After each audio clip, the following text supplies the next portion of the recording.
একেবারে জলমগ্ন পরিস্থিতি। আপনারা ছবি দেখছেন, বর্ণনার অপেক্ষা রাখে না ছবি।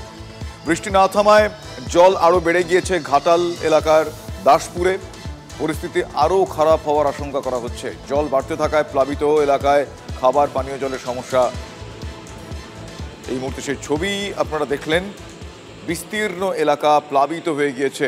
খুব স্বাভাবিকভাবেই সেখানে খাবার পানীয় জলের সমস্যা। কিছুটা বন্দোবস্ত করা গিয়েছে, কিন্তু সেটা পর্যাপ্ত নয়।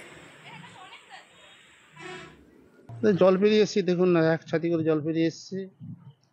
আর আছে কাজে এসছি, দেখি কাজ হয় কি না। ওতে বৃষ্টি এক মাস ধরে তো বৃষ্টি হচ্ছে। সমস্যা, বাজারটা আনতে যেতে হবে, কাজকর্ম নেই।